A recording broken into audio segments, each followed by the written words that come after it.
Hello दोस्तों, स्वागत है आपका आपके अपने लीगल चैनल सोच पर प्रहार में। मैं हूं एडवोकेट सनी शर्मा।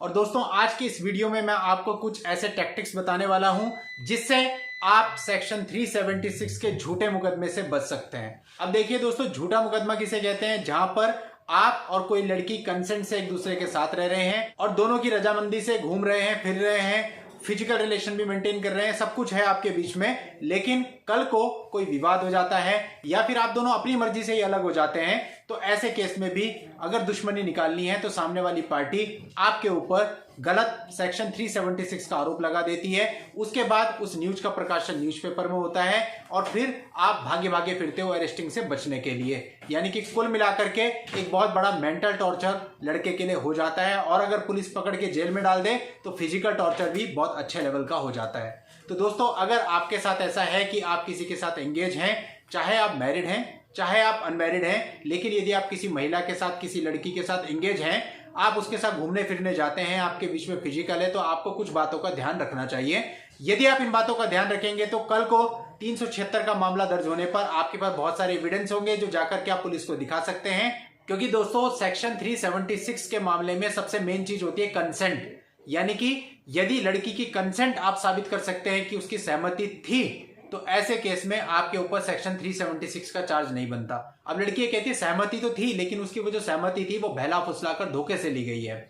तो दोस्तों देखिए, यदि लड़की आपके साथ एक बार फिजिकल कर रही है, 2 बार फिजिकल कर रही है, तो पॉसिबल है कि वो ये कह सके कि बहला फुसला के आप उसे ले गए थे। लेकिन अगर लड़की कहती है कि वो पिछले 5 साल से आपके साथ है और तब से लगातार आपके साथ फिजिकल रिलेशन में है, तो दोस्तों फिर ऐसे केस में बहलाने फुसलाने का मतलब नहीं बनता।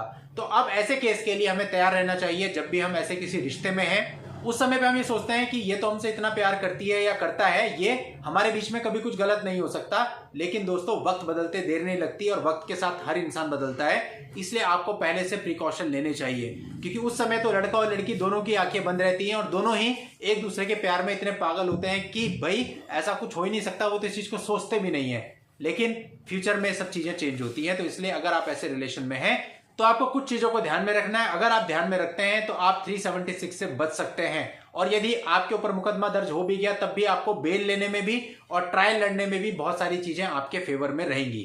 तो दोस्तों, ये कौन कौन से पॉइंट है मैं आपको पूरी जानकारी दूंगा। उससे पहले बस आपसे इतना कहना चाहूंगा कि यदि आपने अभी तक भी चैनल को सब्सक्राइब नहीं किया है तो चैनल को सब्सक्राइब करके नोटिफिकेशन बेल पर जरूर क्लिक कर लें, ताकि फ्यूचर में भी जब भी मैं ऐसी कोई लीगल अपडेट, लीगल जानकारी लेके आऊं तो उसकी सूचना आपको सबसे पहले मिले। तो चलिए दोस्तों, समझते हैं। सबसे पहली बात, जब भी आप किसी के साथ रिलेशनशिप में हैं तो उसके साथ एक एग्रीमेंट जरूर तैयार कीजिए। कोशिश कीजिए वो रजिस्टर्ड एग्रीमेंट हो, अदरवाइज नोटराइज तो कम से कम हो। उस एग्रीमेंट में साफ साफ ये लिखा है आपकी और लड़की की एज 18 वर्ष से ऊपर है और वो लड़की अपनी मर्जी से आपके साथ लिव इन में रह रही है। सब कुछ आप लोगों के बीच में है, लेकिन आपसी सहमति से है। और कल को वो लड़की इसके लिए आप पर किसी भी प्रकार का दोषारोपण नहीं करेगी। इस एग्रीमेंट में लड़की की भी आईडी लगाइए, अपनी भी आईडी लगाइए, लड़की की फोटो भी लगाइए और हर पेज में फोटो के ऊपर, आईडी के ऊपर, हर जगह लड़की के साइन भी लीजिए। अब दोस्तों, कल को वो पुलिस स्टेशन में जाके आपके खिलाफ रेप की कंप्लेंट करती भी है तो कहीं ना कहीं वो डॉक्यूमेंट आपको एक सपोर्ट तो जरूर देगा। इसके अलावा दोस्तों, जब भी आपका प्यार मोहब्बत वाला दौर चल रहा होता है तो दोनों ही पक्ष एक दूसरे को सोना बाबू और वो सब लिख करके भेजते हैं व्हाट्सएप पर। उसकी स्क्रीनशॉट जो है वो अपने पास जरूर रखिए। अगर कभी लड़की ने आपसे पैसे की डिमांड करी है तो उस पैसे की स्क्रीनशॉट भी अपने पास रखिए। और ये ध्यान रखिए, यदि आप उसकी मदद करने के लिए उसे पैसा दे भी रहे हैं तो वो अपने अकाउंट से उसके अकाउंट में ट्रांसफर कीजिए, कैश कभी मत दीजिए। जिस अकाउंट से ट्रांसफर कर रहे हैं वो आपका अकाउंट होना चाहिए और जिस अकाउंट में ट्रांसफर कर रहे हैं वो उसका अकाउंट होना चाहिए। ये ना हो उसकी मदर का हो, फादर का हो, सिस्टर का हो या ब्रदर का हो, उसी का अकाउंट हो, उसमें आप ट्रांसफर कीजिए, ताकि कल को आपके पास रिकॉर्ड भी हो कि जिस लड़की को आपने इतना पैसा दिया है, ऑब्वियसली आप उसके साथ गलत नहीं कर सकते। या फिर दूसरा एंगल ये भी होता है कि कुछ लड़कियां ऐसी होती है जो केवल पैसे के लिए ही ऐसी कंप्लेंट दर्ज करती है। तो ऐसे केस में आप ये कह सकते हैं कि जब तक मैंने पैसा दिया तब तक सब सही चल रहा था और जैसे ही मैंने पैसा देना बंद किया, मेरे ऊपर इसने झूठी एफआईआर दर्ज करवा दी। कभी आप दोनों अपनी मर्जी से, दोनों की सहमति से किसी होटल में स्टे करने जाते हैं तो वहां पर जो आईडी है वो लड़का और लड़की दोनों की दीजिए।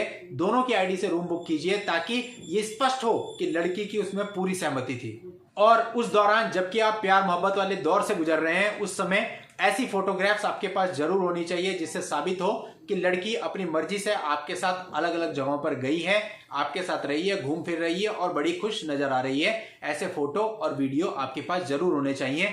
दोस्तों, जब भी आप बेल के लिए जाएंगे, अगर मुकदमा दर्ज हो भी जाता है तो बेल में ये सारी चीजें बहुत मैटर करती है। अगर ये सब चीजें आपके साथ हैं और आप इन सबको बेल के साथ अटैच करते हैं तो आपको बेल मिलना बड़ी आसान हो जाता है। और कई बार तो ऐसा होता है कि आपके अरेस्टिंग से पहले आपको एंटिसिपेटरी बेल मिल जाती है, तो आपको जेल जाने की नौबत ही नहीं आती। तो ये दोस्तों बहुत छोटे छोटे पॉइंट है जिनको अगर हम ध्यान में रखें तो 376 जैसे संगीन अपराधों में झूठे आरोपी बनने से हम बच सकते हैं। और यहां मैं आपको बिल्कुल स्पष्ट कर दूं, 376 जैसे सेक्शन में मैं उन लोगों के सख्त खिलाफ हूं जो एक्चुअल में इस तरह के अपराध कारित करते हैं। दोस्तों यदि आपके साथ भी कुछ ऐसा हुआ है और आपकी कोई पर्सनल समस्या है जिसके रिगार्डिंग आप मुझसे बात करना चाहते हैं तो उसके लिए इस वीडियो के नीचे डिस्क्रिप्शन में मेरा व्हाट्सएप नंबर दिया हुआ है। उस व्हाट्सएप नंबर पर व्हाट्सएप मैसेज करके अपनी अपॉइंटमेंट बुक करके आप मुझसे बात भी कर सकते हैं और मिल भी सकते हैं। नेक्स्ट वीडियो में नई लीगल जानकारी के साथ मैं आपसे फिर मिलता हूं। तब तक के लिए goodbye and thank you for watching. Take care.